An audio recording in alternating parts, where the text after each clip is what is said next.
They did not invite us. They summoned us. There is a difference. And every single person aboard the Resolute understood it the moment the orders came through. I was in the middle of a live fire drill when my console lit up with a priority channel from High Command. Not a request. Not a suggestion. A direct order stamped with Admiral Henry Ashworth's personal encryption key, which meant someone very high up the chain had decided that Commander Sophie Grant, weapons systems officer aboard the United Earth naval ship Resolute, was about to have a very bad week. I read the orders twice because the first time I thought I was misunderstanding them.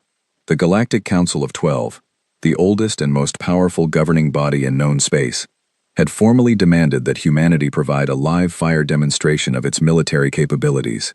They called it a request. They wrapped it in diplomatic language, so polite it could have been a wedding invitation. But the subtext was loud enough to hear from across the galaxy. Prove yourselves. Show us what you have, and we will decide if you matter. I set down my coffee and looked at Ethan Blake, my executive officer, who was already reading the same message from his own terminal. His face told me everything. This was not an exercise. This was not a routine evaluation. This was a test designed by species that had been traveling between stars for tens of thousands of years, and they were pointing that test directly at a civilization that had only been in space for 214 years. Us. They want a show, Ethan said, leaning back in his chair. They want a measurement, I corrected him. They want to know exactly how dangerous we are so they can decide how much they can push us around. That was the truth of it. Humanity had petitioned for a council seat 7 times. 7 times we had been politely, carefully, and thoroughly rejected. We were too young, too aggressive, too unpredictable. The elder species, the ones who had been building empires while humans were still figuring out bronze tools, looked at us the way a grown adult looks at a child holding a sharp object. Nervous, slightly annoyed, and absolutely certain that we would eventually hurt ourselves. The worst part was that some of them were not entirely wrong. We had a reputation, and it was not for patience or diplomacy. It was for the Kreth border war, where a single human carrier group had taken apart a pirate armada 3 times its size in less than 6 hours. The galaxy had noticed that. They had noticed it very much. And now, instead of offering us a seat at the table, they wanted to see exactly what kind of weapons we had brought to the dinner party. Admiral Ashworth's briefing came through an hour later on a secure channel. I sat in my quarters and listened to his voice, calm and measured as always, while he explained what was expected. You were not chosen because you are the highest-ranking officer, Sophie. You were chosen because you are the steadiest. 7 internal marksmanship records, 3 combat tours, and you have never once lost your composure under pressure. He paused. Your orders are as follows. Show them enough to earn respect. Do not show them enough to provoke fear. This is a diplomatic exercise, not a war. Am I clear? Crystal clear, sir, I said. Good. And Sophie, do not start something we cannot finish. I ended the call and sat there in the quiet of my quarters for a long time. I understood the Admiral's logic. I understood the politics. Humanity needed allies, not enemies.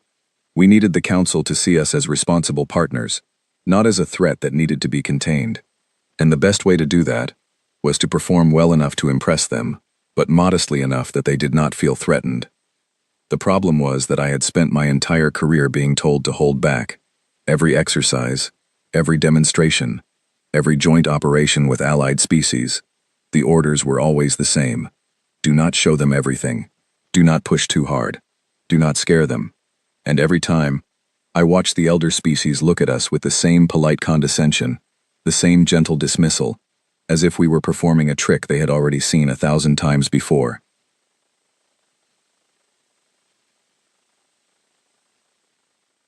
I was tired of holding back. But orders were orders, and I was a professional. So I pulled up the specifications for the demonstration, studied the testing protocols, and began planning our approach. 5 tests. Accuracy, yield, rate of engagement, defensive countermeasures, adaptive targeting. Each one scored against historical records set by the 12 over millennia. Standard stuff. Clinical, impersonal, designed to rank species on a scale that the elder civilizations had built to keep themselves at the top. I called a briefing with my senior staff that evening. The wardroom of the Resolute was small but functional, and I gathered the people I trusted most. Ethan Blake, steady and thoughtful, who always saw the angles I missed. Katie Marsh, my lead fire control technician, who could strip and rebuild a targeting array blindfolded. Daniel Frost, our helmsman, who flew the Resolute like it was an extension of his own body. And Nora Beckett, our communications officer, who had the sharpest ears and the quickest mind I had ever encountered. I told them the situation. I told them the orders. I told them what the Admiral expected. And then I paused. "Those are the orders," I said, "and I will follow them." I looked at each of them in turn. Katie, who had lost a cousin in the Kreth War.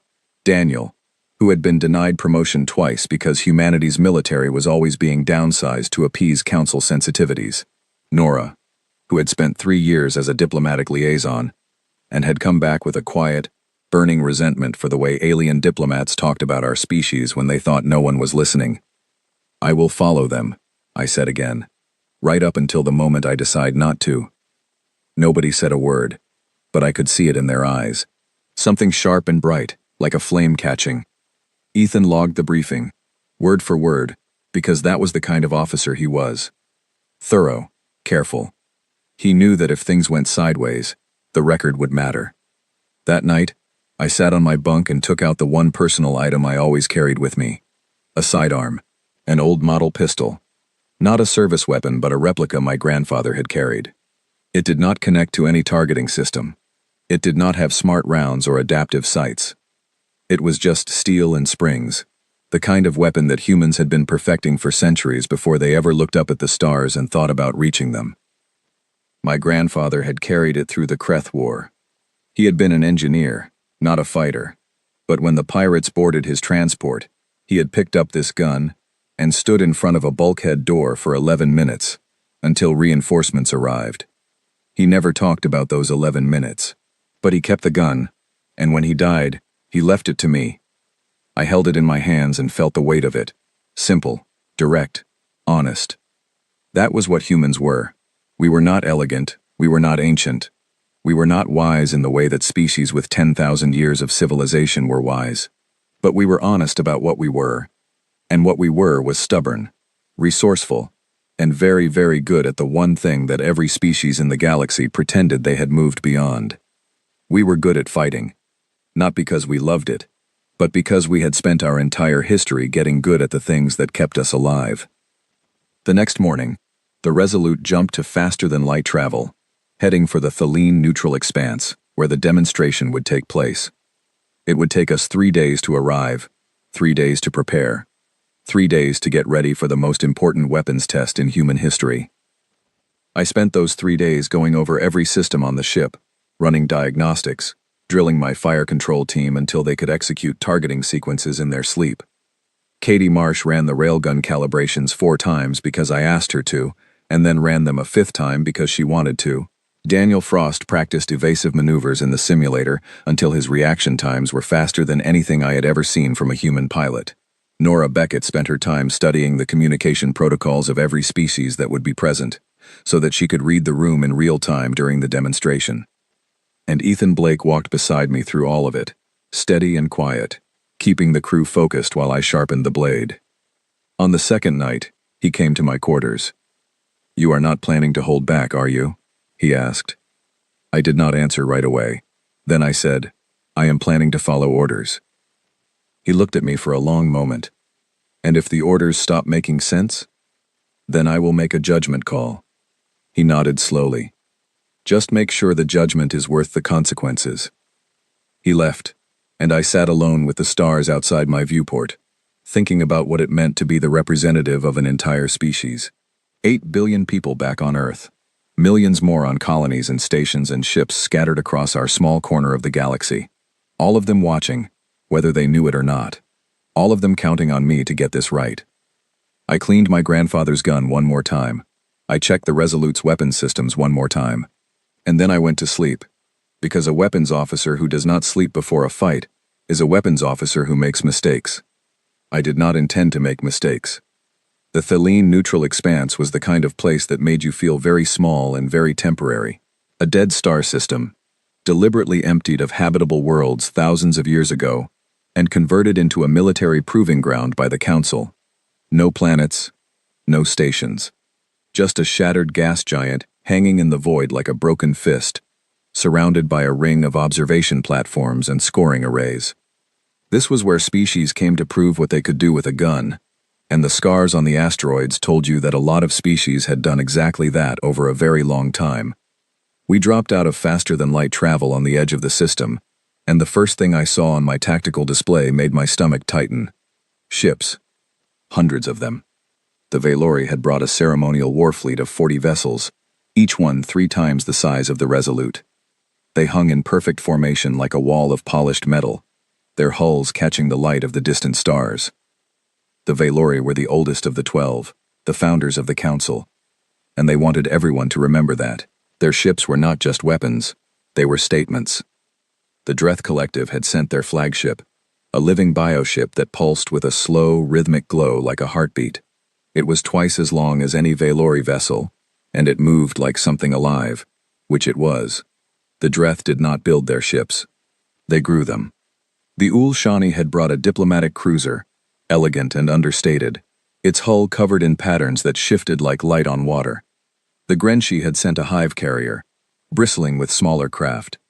The Thelon had sent an observation sphere that looked like a giant glass eye, and on, species after species, each one with their flags and their fleets, each one here to watch humanity be measured and judged. And there we were. 1 Valor-class heavy cruiser and 2 escort frigates. That was our delegation. That was all we had brought. They brought their biggest toys, I said to Ethan, who was standing beside me on the bridge, to remind us we are small. We are small, he said quietly. That is not the same as being weak. I liked Ethan for a lot of reasons, but I liked him most for moments like that. The opening ceremony was held on the central observation platform, a massive structure that floated in the shadow of the ruined gas giant. Delegations from all 12 elder species were present, along with representatives from the 2 other petitioning species who were also here to demonstrate. The Grenshi, an insectoid hive species with compound eyes and clicking mandibles, and the Ulvani, towering crystalline beings who moved with a slow, deliberate grace that made everything around them look rushed. The senior arbiter of the proceedings was a Valori High Chancellor named Sovreth Kael Thon. He was tall, even by Valori standards, with silver-white skin and eyes like polished copper. His voice was deep and perfectly modulated, and when he spoke, every species in the room turned to listen.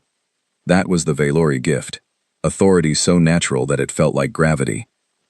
We welcome the petitioning species to the Thelene Proving Grounds, Sovreth said, his words translated in real time through a dozen different language systems.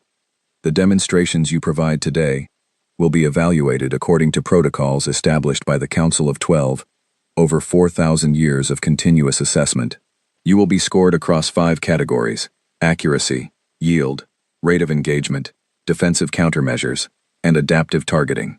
Your scores will be measured against the historical records set by the 12, and your performance will inform the Council's deliberations regarding your petition for elevated status. He paused, and his copper eyes moved across the human delegation. I was standing near the back, in my dress uniform, trying to look calm while my heart hammered against my ribs. We encourage all participants to demonstrate their capabilities fully and honestly, he added, and I caught something in his tone that I did not like, a kind of gentle emphasis on the word fully, as if he were reminding us that there was a ceiling and we were expected to stay well beneath it. The demonstrations began with the Grenshi. They performed adequately, their weapons precise but not exceptional. Their hive-mind coordination gave them an advantage in multi-target engagement, but their weapons lacked the raw power to score well in the yield category. They finished with respectable numbers, and the Council applauded politely, and the Grenshi delegation seemed satisfied with their showing. The Ulvani went next. Their energy weapons were beautiful. There was no other word for it. Streams of focused light that carved through targets with surgical precision, leaving clean cuts and minimal debris. Their accuracy scores were excellent. Their yield was moderate but controlled. They performed well, and the Council applauded with noticeably more enthusiasm. I watched both demonstrations carefully, not because I was worried about the competition, but because I was studying the scoring system. I watched the numbers populate on the displays, and I did the math in my head, and I realized something that made my pulse quicken. The records were old, Some of them had been set centuries ago, during the Valori Imperial peak, when they had been the undisputed military power in the galaxy. And in the hundreds of years since, nobody had seriously challenged those records. Not because they could not be broken, but because nobody had dared to try. The testing protocols, the scoring thresholds, the entire system was built on the assumption that the 12 were the best and that everyone else was playing for second place. But the records themselves were not unreachable. They were beatable. I could see the numbers. I could feel it in my bones. During a recess between demonstrations, I stepped out onto a quiet observation gallery to collect my thoughts. The view was spectacular, the broken gas giant filling half the sky, its rings of debris glittering like a frozen river. I was alone, or so I thought, until a voice spoke from behind me. "Commander Grant." I turned. A small figure stood in the shadow of a support column. An Ul Shani, her skin shifting through shades of pale blue, her eyes large and dark, and filled with an intelligence that made me feel like she was reading my thoughts. "My name is Tessara," she said. "I am a junior diplomatic envoy with the Ul Shani Concord. I wanted to speak with you privately." "About what?" I asked. She stepped closer. "About what you are walking into. The Council does not want you to succeed, Commander. The tests are structured so that younger species score well enough to feel validated, but never well enough to threaten the hierarchy of the 12. The acceptable range is mediocrity. If you exceed it, there will be consequences." I studied her for a long moment. "Why are you telling me this?" "Because the Ul Shani remember what it was like to be the youngest species at this table. That was 4,000 years ago, and we have never forgotten the way they looked at us. The way they look at you now." She paused. "I am telling you because I believe humanity deserves an honest chance, and the Council is not offering one." "What kind of consequences?" I asked. She did not answer directly. Instead, she said, "Be careful, Commander, and be aware that you are being watched more closely than you know." Then she was gone, moving through the shadows with a quiet grace that made no sound at all. I stood there for a while, looking at the stars, thinking about what she had said, thinking about mediocrity, thinking about all the times humanity had been told to be less than what it was. When I walked back to the staging area, I found my team already gearing up. Katie was running last-minute calibrations on her portable console. Daniel was reviewing approach vectors. Nora was monitoring every diplomatic channel simultaneously, her eyes flicking between 6 screens. Ethan was waiting for me. "We are up next," he said. "I know. The Admiral's orders still stand?" "They do." He looked at me. I looked back. "For now," I added. He did not say anything else. He just fell into step beside me, and together we walked toward the transport shuttle that would take us back to the Resolute, back to the firing line, back to the place where humanity was about to be measured against the oldest civilizations in the galaxy. I sat down at the primary weapons console, the same console I had been sitting at for 3 years, the same console where I had set 7 internal records and fought in 3 combat engagements, and spent more hours than I could count learning every system, every frequency, every angle that this ship could give me. I flexed my fingers. I took one slow breath. The arena lights shifted. A tone sounded across every frequency, broadcast to every ship in the expanse. It was our turn. Every alien eye, sensor, and psionic receptor in the system focused on the Resolute, the small, angular, supposedly primitive human warship, sitting in the proving ground like a stone in a field of jewels. Katie looked at me from her station. "Weapons hot, Commander." Daniel gripped his flight controls. "Ready when you are." Nora pulled up every channel. "The whole galaxy is watching." I touched the console. The familiar hum of power running through the ship vibrated in my fingertips. 3 years of training. 7 records. A grandfather who had stood in front of a door for 11 minutes because that was what needed to be done. "Then let us give them something worth watching," I said. I activated the targeting array, and the Resolute came alive. The first test was accuracy, and it was designed to be straightforward. 200 stationary targets at varying ranges, from close combat distance out to extreme long range. Kinetic weapons only. Railguns, coil guns. The solid, reliable systems that every spacefaring species used as their foundation. The scoring was simple. Hits versus misses. and the time it took to clear the field. The current record was held by the Valori, 197 hits out of 200, completed in 4 minutes and 12 seconds. That record was 311 years old. Nobody had come close. I settled into my chair and pulled the targeting data onto my main display. 200 targets. I could see them all, little points of light scattered across the proving ground like stars in a dark sky. Each one was a drone, armored just enough to require a solid hit, positioned at ranges that tested everything from snap shooting to precision marksmanship at distances where light itself takes a noticeable amount of time to travel. "Magistrate," I said to the ship's tactical AI, "feed me raw targeting data on the primary display. Overlay range markers and drift calculations. No pre-processed solutions." "Confirmed, Commander," the AI responded in its flat, measured voice. "Raw data on your display. Shall I run predictive targeting in parallel?" "Run it, but I will be making my own corrections." Katie looked at me from her station. "Manual override on the corrections? At these ranges?" "At every range," I said. She did not argue. She had seen me shoot. The signal came. A single pulse of light from the scoring array, and the test was live. I fired. The Resolute's twin dorsal railguns spoke in alternating sequence, a rhythm I had drilled into the ship's fire control system myself. Left gun, right gun, left gun, right gun. Each shot was a tungsten slug accelerated to a fraction of light speed, and each slug crossed the distance to its target in less time than it took to blink. I worked through the close targets first, not because they were easy but because clearing them quickly would give me more time for the difficult long-range shots. The railguns hummed and cracked, and on my display, target after target blinked from active to destroyed. 50 targets down in the first 30 seconds. The gallery ships were tracking every shot.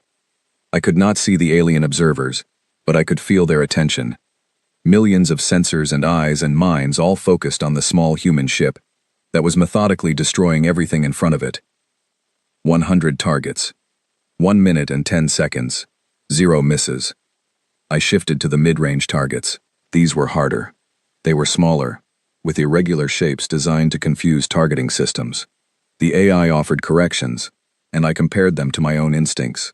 Most of the time, the AI was right, but twice, at awkward angles where the targeting algorithm could not account for subtle gravitational drift from the nearby debris field, I overrode the solution and adjusted manually. Both shots hit dead center.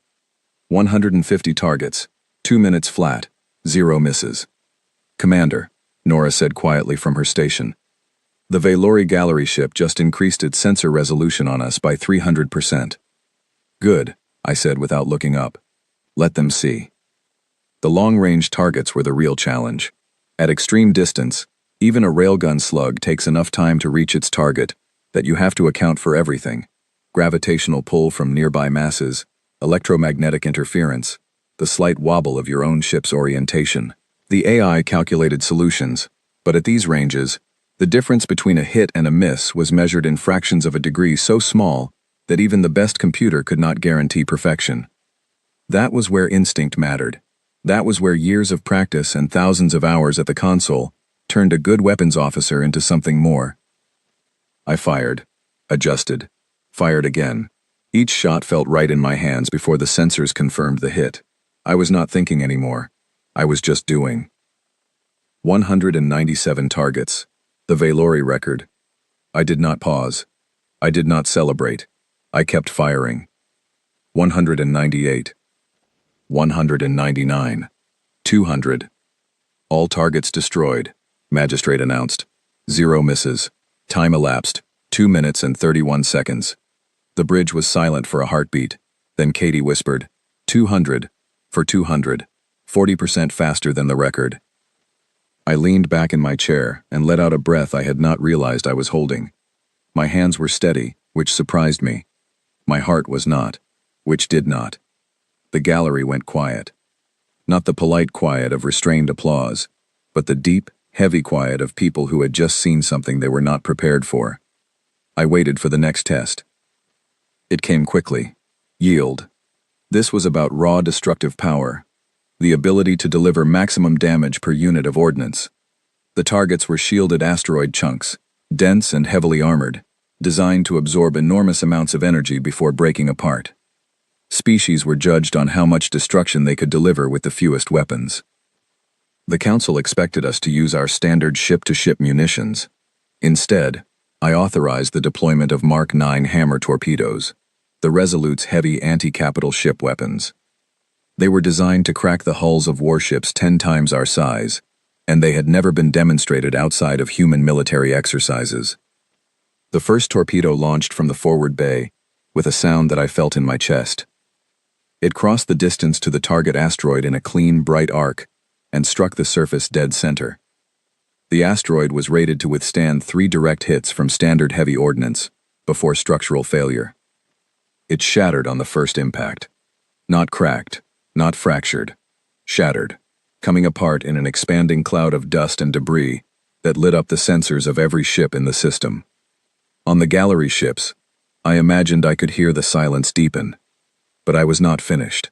The yield test allowed for multiple demonstrations, and I intended to make a point that no one in the expanse would forget.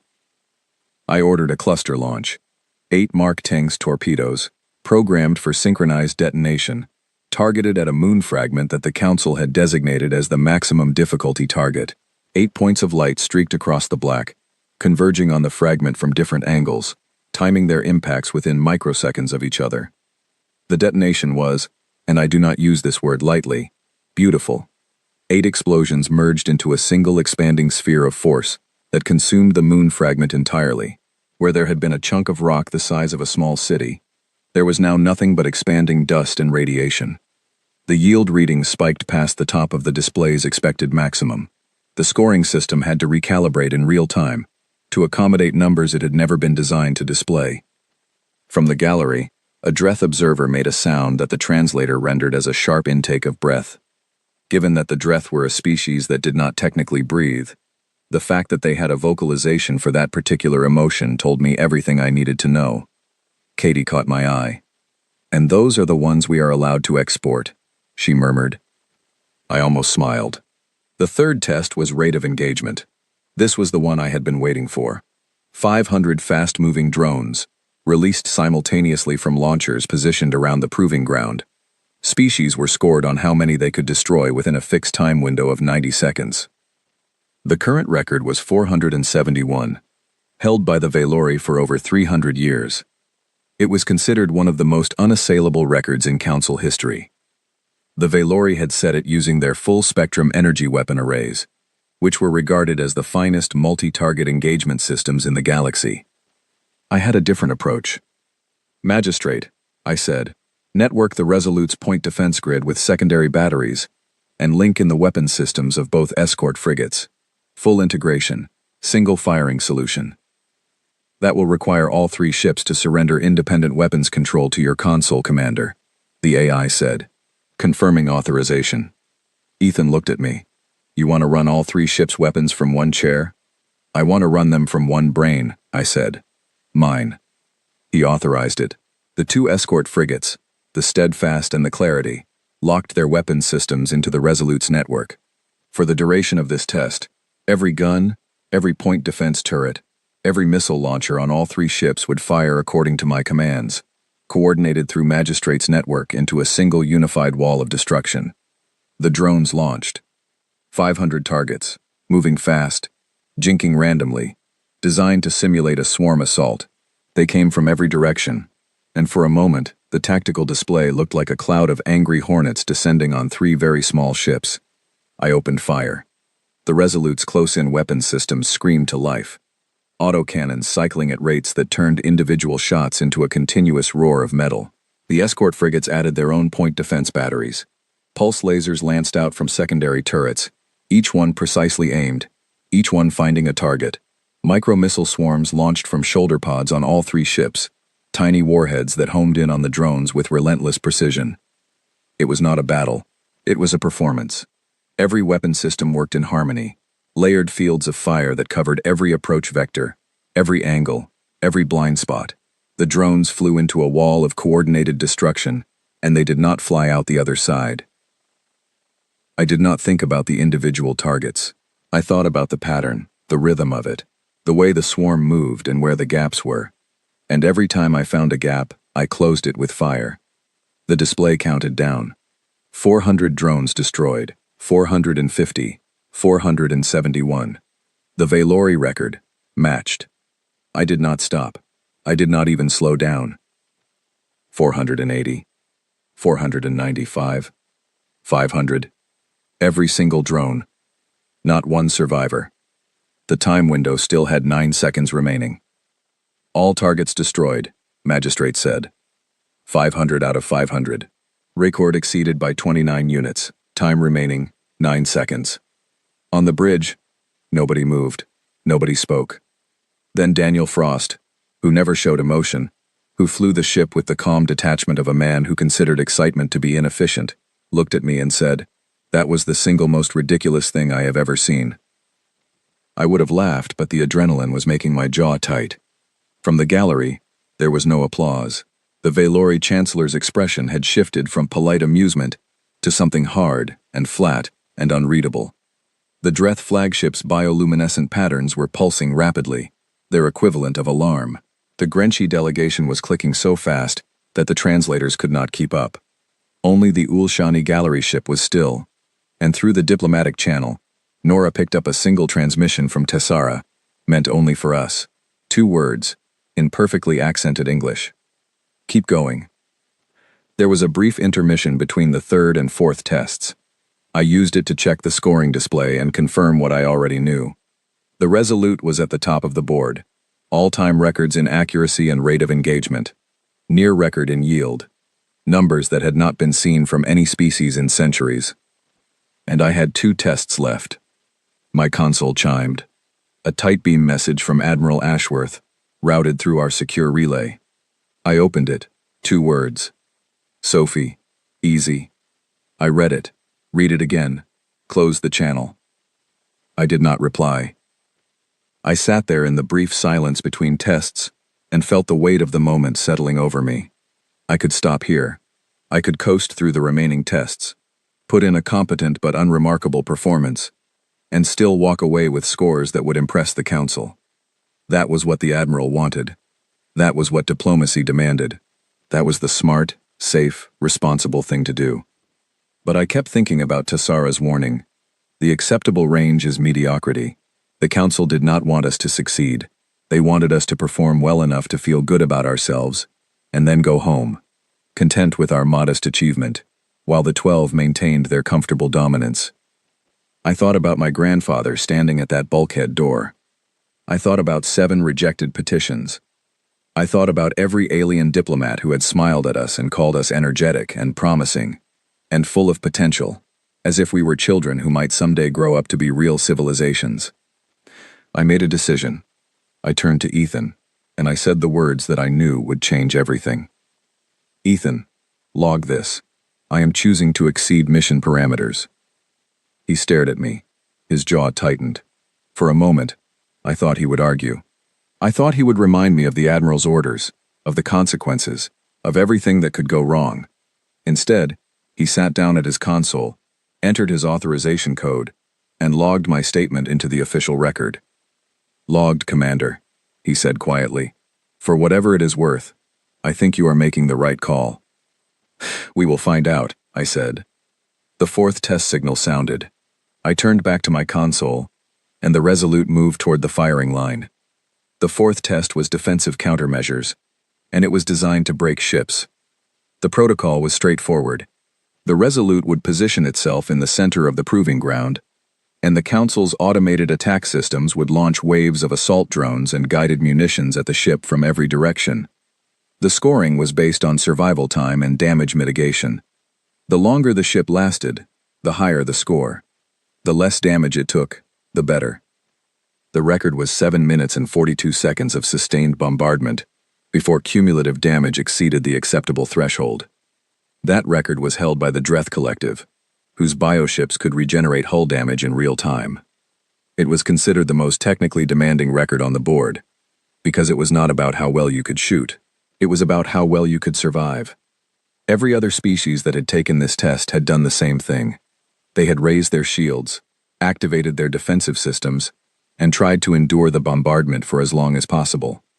Turtle up and take the hits. That was the conventional wisdom. That was how you survived. I had a different idea. Daniel, I said, plot an aggressive forward approach into the bombardment zone. I want the Resolute moving, not sitting. He looked at me like I had just asked him to fly into a sun. Forward? Into the incoming fire? Full combat speed. Evasive pattern Theta 7. Modified for three-dimensional engagement. I want this ship dancing. Commander, Ethan said from his station, conventional doctrine for this test is static defense. I am aware of conventional doctrine, I said. I am also aware that conventional doctrine gets you 7 minutes and 42 seconds. I want more. Nobody argued further. They trusted me. Or they were too committed to turn back now. Either way, the Resolute surged forward as the Council's attack systems opened fire. The first wave hit us like a storm. Hundreds of guided projectiles, energy bolts, and drone-launched warheads converging on our position from every angle. The sky lit up with incoming fire, and the tactical display went red. But we were not where the fire expected us to be. Daniel threw the Resolute into evasive maneuvers that would have ripped a lesser ship apart. The inertial dampeners screamed, the hull groaned, but the ship moved, sliding through the gaps between incoming projectiles like a boxer slipping punches. And while Daniel dodged, I shot. I used the point defense grid not just defensively but offensively, destroying incoming munitions before they reached us, clearing corridors through the barrage so that Daniel could fly through them. At the same time, Katie ran the electronic warfare suite at full power, jamming targeting systems, deploying decoy signatures, and filling the airspace with so much false data that half the incoming fire went wide. Nora coordinated the chaff screens and countermeasure drones, launching them in precise patterns that created windows of clear space for Daniel to exploit. It was not a defense. It was a fight. The Resolute was not hiding behind its shields. It was charging into the bombardment and tearing it apart from the inside. 3 minutes. The ship had taken negligible damage. A few minor impacts on the forward armor, easily absorbed. 5 minutes. Still fighting. Still moving. Still alive. 7 minutes. The threshold time. The record. The hull was holding. The shields were at 80%. The point defense grid was running hot but functional. 7 minutes 42 seconds. Magistrate announced. Record matched. Keep going, I said. 8 minutes. 9 minutes. 10 minutes. The Council's attack systems were escalating, throwing more and more firepower at us, but Daniel was flying the Resolute like a man possessed, and I was shooting faster than I had ever shot in my life, and Katie was running the electronic warfare suite so aggressively that half the incoming drones were attacking each other instead of us. 12 minutes. 14 minutes. And then something wonderful happened. The attack stopped. Not because the Council ended the test. Not because the Council ended the test. Not because we had hit a time limit. The attack stopped because the Council's automated systems ran out of ammunition. They had expended their entire arsenal, the full bombardment package designed to test the defensive capabilities of any warship in the galaxy. And the Resolute was still here. Still combat operational. Still functional. Still moving. The ship had outlasted the test. The silence that followed was different from all the silences that had come before. This was not surprise or disbelief. This was something deeper. This was the moment when every observer in the Thaline expanse realized that they were not watching a promising young species perform an impressive demonstration. They were watching something that fundamentally changed the way they understood the balance of power in the galaxy. Test concluded. The scoring system announced, and I heard a note in its automated voice that might have been confusion, as if the system was not sure how to score a result that did not fit any of its categories. My hands were shaking, not from fear, from adrenaline. I had been in combat before, real combat with real consequences, and this was the same feeling. The fire in the blood, the electric clarity, the sense that every nerve in your body was alive and singing. I hid my hands under the console so nobody could see them trembling. A weapons officer does not tremble, especially not when the galaxy is watching. The fifth and final test was adaptive targeting. This was the prestige event, the one that separated good weapons officers from great ones. A series of unknown targets would be deployed, each one with randomized shielding frequencies, unpredictable movement patterns, and active electronic countermeasures. No species could prepare for them because they were different every time. The test measured reaction time, adaptation speed, and kill efficiency, how quickly you could figure out a target's defenses and destroy it. The record was held by the Dreth Collective, an adaptation efficiency rating of 94.2%. It was considered one of the most impressive individual performance records in Council history, because it measured not just technology but the operator, the mind behind the weapons. Magistrate, I said, feed me raw data. No pre-processed targeting solutions. No AI filtering. Raw sensor input on my primary display. The AI paused, which was unusual because AIs do not pause. Commander, processing unfiltered sensor data at the speeds required for this test exceeds recommended human cognitive parameters. I am aware of the recommended parameters. Acknowledged. Raw data on your display. Ethan looked at me. Sophie, that is a tremendous amount of information to process without computer assistance. No human being has ever done this test on raw data. Then no human being has ever done this test properly, I said. The AI filters introduce a processing delay of 0.3 seconds per target. That is an eternity in adaptive targeting. I need the data clean, and I need it fast. And if you cannot process it fast enough, then I will miss, and everyone will know, and the Admiral will have every reason to reprimand me. I met his eyes, but I am not going to miss. The test began. Targets appeared on my display, each one different, each one a puzzle. Shield frequency, movement pattern, countermeasure type. I had to read each target's defenses in real time, select the right weapon, adjust the right frequency, calculate the right approach, and fire, all within seconds. The data flooded my screen. Numbers and waveforms and trajectory calculations. More information than any human should have been able to process without computer assistance. But I was not just any human. I was a weapons officer, with 7 records and 3 combat tours, and 20 years of training, and I had spent every one of those years learning how to read a targeting display the way other people read a face. I fired. The first target's shields were oscillating at a high frequency. I matched the frequency on my railgun's magnetic containment, fired a resonance-tuned slug, and watched the target come apart. The second target was moving in an erratic pattern designed to prevent lock-on. I did not try to lock on. I predicted where it would be based on the pattern's underlying logic, fired ahead of it, and let it fly into the shot. The third target deployed active countermeasures, jamming signals that tried to blind my sensors. I switched to passive targeting, using the target's own emissions as a guide, and killed it with a single pulse laser shot. I was not thinking anymore. I was reacting. Years of training had built pathways in my mind that did not need conscious thought to function. The data came in, and the solutions came out, and my hands moved on the console with a precision that felt like music. Target after target fell. The scoring system updated in real time on every gallery display in the system. 90%, 92%, 94%. The Dreth record. Matched. I kept going. 95%, 96, 97. My hands were flying across the console. The data was a river, and I was swimming in it, not fighting the current, but moving with it, letting it carry me where I needed to go. 98%, 99. One target remained. It was the hardest one, shielded, countermeasured, and moving in a pattern that seemed almost intelligent. I read its defenses, calculated the approach, selected the weapon, adjusted the frequency. I fired. The target began to self-destruct before my shot arrived, a fail-safe built into the test protocol, designed to deny a perfect score by destroying the target before it could be killed. My shot arrived anyway. It hit the target at the exact moment of self-destruct, blasting through the expanding debris and vaporizing what was left. Adaptive targeting complete, Magistrate announced. Efficiency rating, 99.7%. One target scored as self-destructed prior to impact. Shot trajectory analysis confirms the commander's round would have achieved destruction. 99.7%. The highest adaptive targeting score ever recorded by any species in the 4,000-year history of the Council's proving grounds. The bridge was silent.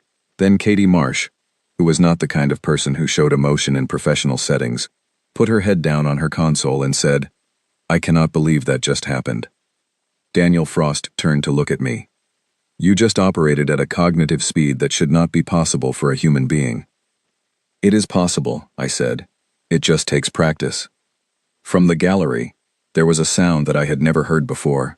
A low, resonant hum, rising from the Ulshani delegation's ship, their species equivalent of a standing ovation. Slowly, the Grenshi joined in, their mandibles clicking in rapid approval. Other minor species added their own forms of applause, building into a wave of sound that filled the expanse.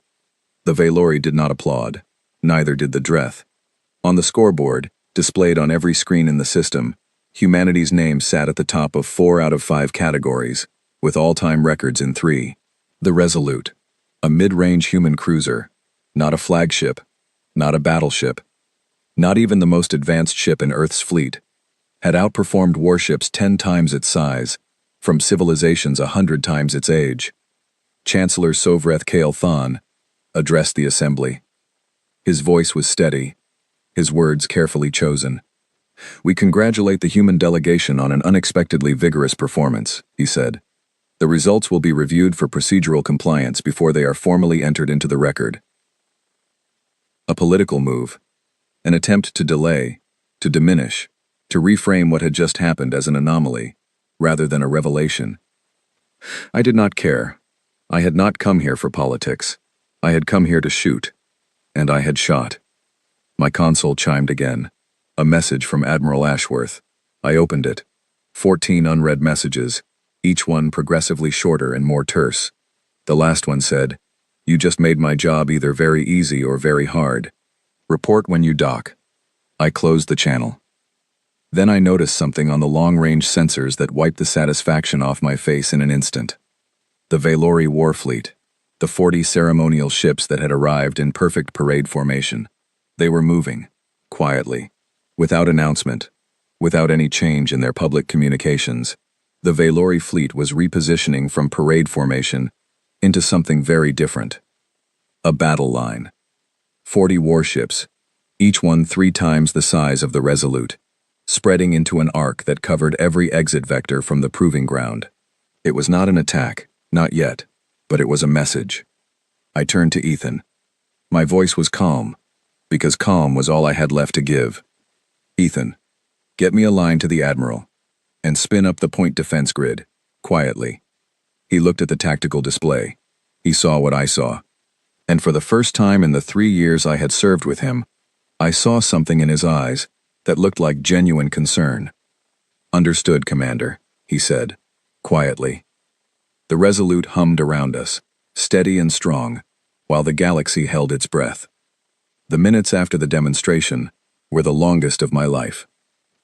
I sat at my console and watched the tactical display, where 40 Velori warships were settling into a formation that I recognized from War College textbooks.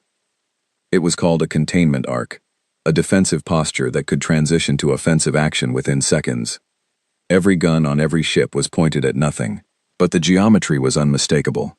If the order came, they could bring all of their firepower to bear on the Resolute and our 2 escort frigates in under 3 seconds. I had just broken 3 galactic records, and now I might have broken something else entirely. Ethan had the Admiral on a secure channel within 2 minutes. Ashworth's voice was tight, controlled, the voice of a man who was solving 10 problems simultaneously and did not have time to be angry yet. I see the Velori repositioning, he said. Our intelligence assets are monitoring. Do not, I repeat, do not power up any weapons systems beyond standard point defense. If they see your railguns charging, this goes from a diplomatic incident to a shooting war in about 4 seconds. Understood, sir. What about our escort frigates? The Steadfast and the Clarity are to maintain current positions. Do not cluster. Do not present a formation that looks like you are preparing for combat. You are a delegation, not a battle group.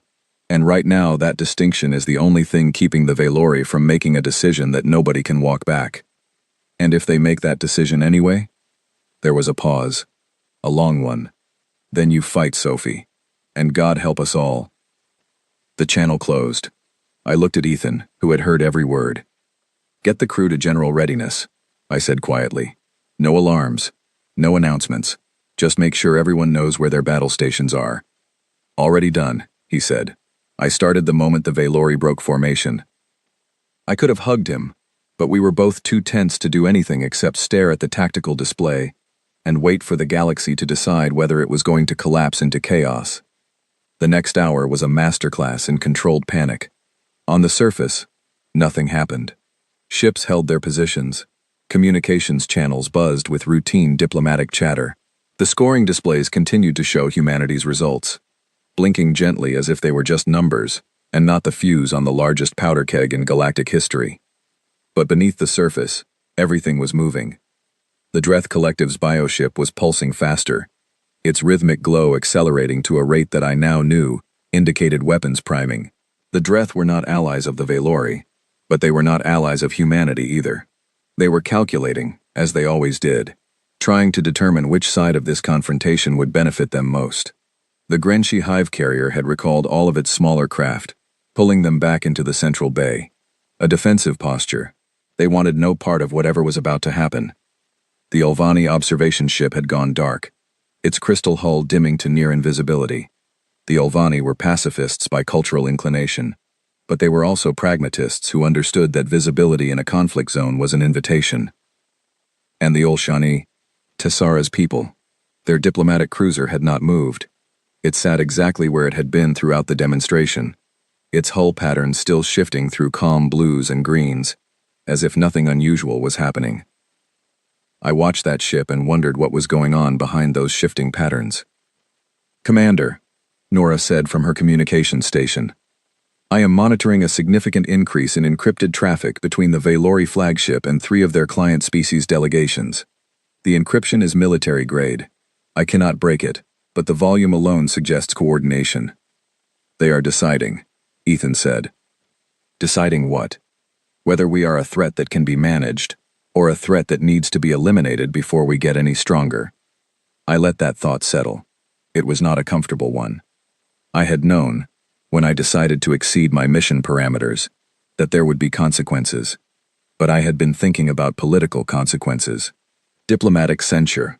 Maybe a reassignment. Not this. Not 40 warships pointed at my crew. For a moment, a terrible, cold moment, I wondered if I had made a mistake.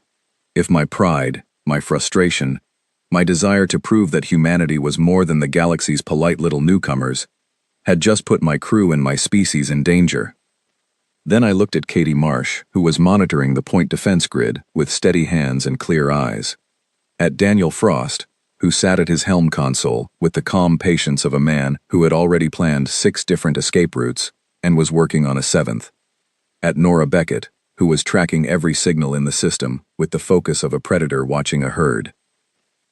These people trusted me, and they had earned the right to be trusted in return. "Whatever happens," I said, "I want you all to know that I am proud of what we did today.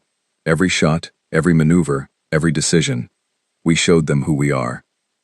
"And who are we, Commander?" Katie asked, looking up from her console. "We are the people who do not back down," I said. "And we are the people who do not start fights we cannot finish." The tension held. Minute after agonizing minute, the Valori fleet maintained its battle line, and the Resolute sat in the proving ground, like a stone in a river, letting the current flow around it.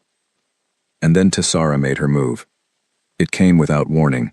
The Ul-Shani diplomatic cruiser opened a public channel, a broadcast transmitted on every frequency to every ship in the Thaleen expanse. Not encrypted, not private, public, so that every species present could hear it, and more importantly, so that every species present could witness it. Tessara's voice filled the communications array, clear and formal, and carrying the weight of ancient authority. "This is Envoy Tessara of the Ul-Shiani Concord, speaking under the right of witness as established in the founding charter of the Council of 12. I hereby formally declare that the demonstration provided by the human delegation has been conducted within all established protocols. The results are legitimate, the records are valid, the performance has been witnessed by the Ul-Shani Concord, and is so attested." She paused, and then she added, in a voice that was quieter but somehow harder, "Any action taken against the human delegation in response to their lawful and protocol-compliant performance would constitute an act of aggression against a witnessed party, in direct violation of Council Charter. The Ulshani Concord would be obligated to respond accordingly. The channel remained open for 3 seconds of absolute silence. Then it closed. I stared at my display. Nora stared at hers. Ethan stared at the overhead, where the tactical display showed 40 Valori warships that had just been told, in front of the entire galaxy, that attacking us would mean attacking the Ulshani as well. She just put her entire species between us and the Valori fleet, Nora said, her voice barely above a whisper. That is either the bravest or the most insane diplomatic move I have ever seen. It is both, Ethan said, and it is also brilliant. The right of witness was an ancient provision, one of the oldest in the Council's charter. When a species formally witnessed and attested to an event, any attack on the participants became an attack on the witnessing species as well. It was a diplomatic shield, a guarantee of safe passage rooted in the oldest traditions of interstellar law. It was fragile. It could be challenged. It could be argued. But it could not be ignored. Not publicly. Not with every species in the expanse listening. The Valori fleet held its position for another 20 minutes.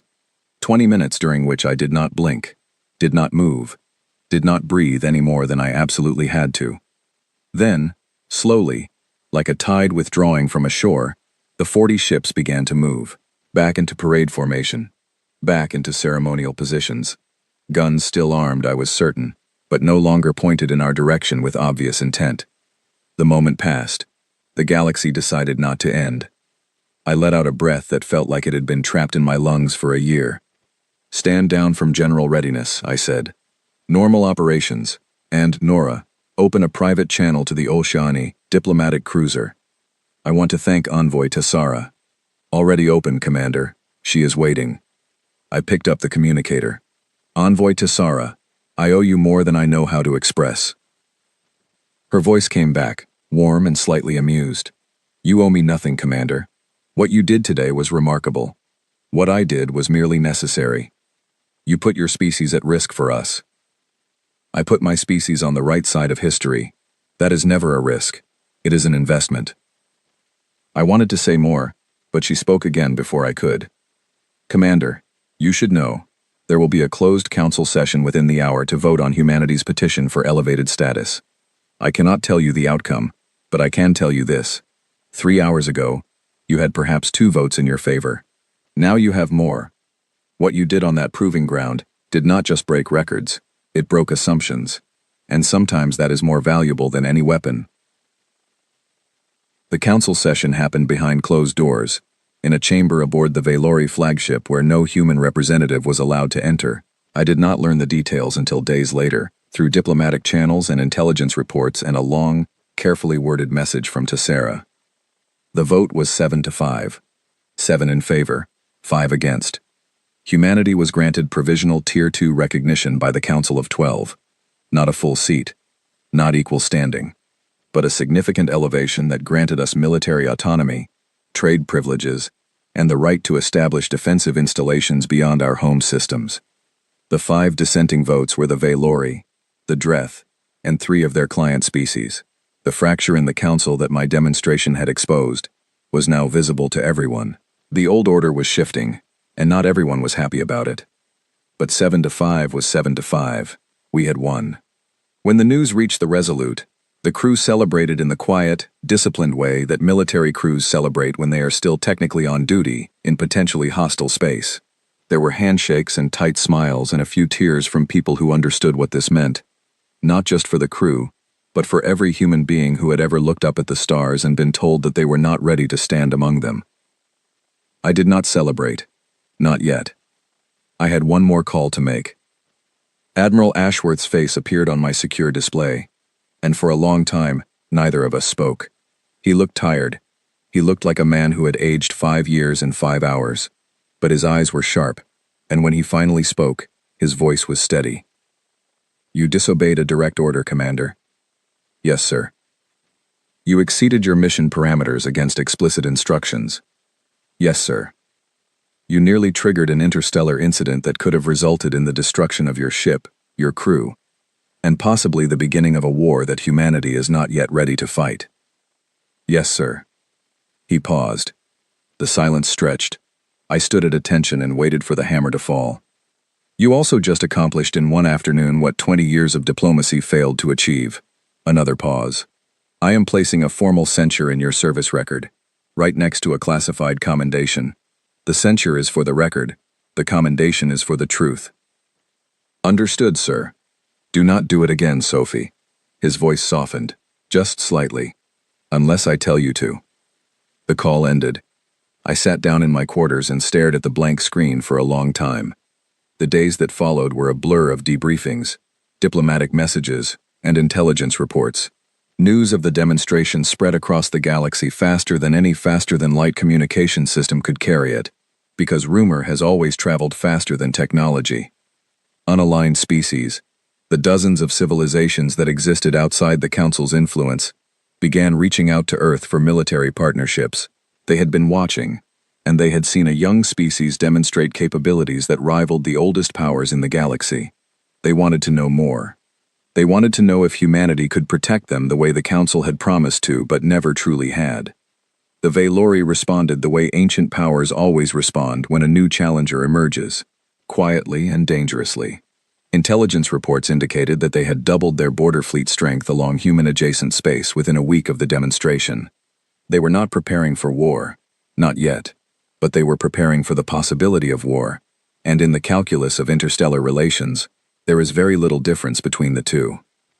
Arms analysts across a dozen species began revising their threat assessments. Humanity was no longer categorized as a regional concern or a developing military presence. We were reclassified as a peer-level strategic factor. 3 words that carried more weight than any weapon I had fired. I was reassigned from the Resolute 2 weeks after the demonstration. New orders from High Command, stamped with Admiral Ashworth's encryption key, assigning me to a program that I was not allowed to discuss. The paperwork described it as Strategic Capability Development. Ethan told me it was almost certainly a task force being assembled for the conflict that Ashworth believed was now inevitable. I packed my things and said goodbye to my crew. Katie Marsh, who shook my hand and told me that she had already named a calibration sequence after me. Daniel Frost, who said nothing but nodded once, which from him was the equivalent of a 20-minute speech.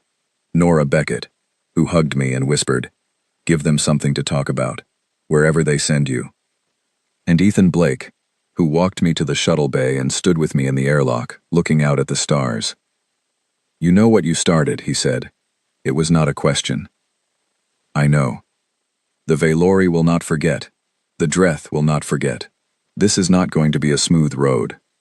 It was never going to be smooth. At least now we are on the road, instead of standing at the gate, asking for permission to walk. He smiled. It was a rare thing, an Ethan Blake smile, and I treasured it. Watch your back out there, Sophie. Watch the Resolute for me. I boarded the shuttle and left the ship that had been my home for 3 years. Through the viewport, I watched the Resolute grow smaller, a dark shape against the stars, angular and tough, and entirely unimpressive by galactic standards. A mid-range cruiser, nothing special to look at. But I knew what it could do, and now the galaxy knew too. 3 days later, I received a message from Tessara. It was brief, personal, and written in English, rather than translated from Ulshani, which told me she had taken the time to compose it herself. Commander Grant, I wanted you to know that the Council is still debating the implications of your demonstration. Some are calling it a watershed moment. Others are calling it a provocation. Both are correct. You understand, I hope, that this changes everything. The galaxy will never see your species the same way again. Some will admire you. Some will seek to destroy you before you grow any stronger. You have opened a door that cannot be closed. I do not say this to frighten you. I say it because you have earned the right to understand exactly what you have done. The Ulshani will stand with humanity in the days ahead, not because we are obligated to, because we choose to, and because we have learned, over 4,000 years, that the species worth standing with are the ones who refuse to be less than they are. I look forward to working with you again, Tessara. I read the message 3 times. Then I saved it and closed my console.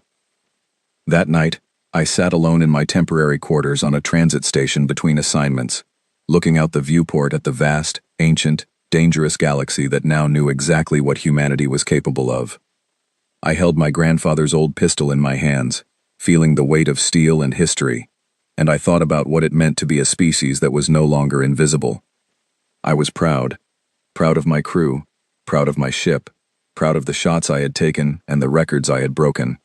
Proud that when the moment came, I had chosen to show the galaxy the truth instead of the comfortable lie that everyone expected. But I was also aware, in a way that I had not been before the demonstration, that excellence has a cost. The galaxy had been comfortable with humanity as a minor curiosity, a loud little species with interesting technology and no real power. That comfort was gone now. In its place was something sharper and more dangerous.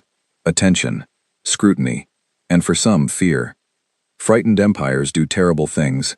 That is not a human lesson. It is a universal one. But so do brave ones. And if I had learned anything from standing at that weapons console, from watching 500 drones dissolve into dust, from processing targeting data faster than any human should have been able to, from feeling the resolute hum beneath me like a living thing that wanted to run and fight and prove itself, it was this. Humanity had been underestimated for 214 years. We had been talked down to, dismissed, denied, patronized, and placed in a category that said we were not ready, not mature, not worthy of a place among the stars. And in one afternoon, with one ship, one crew, and one weapons officer who decided that enough was enough, we had proven them all wrong. They had asked for a demonstration. I gave them one. And now the galaxy watched us the way you watch a storm on the horizon. Not sure yet whether it would pass, or whether it would tear the sky apart. That was fine. Let them watch. We had been underestimated before. It was practically our species' superpower, right next to the other one, the one where we do not miss.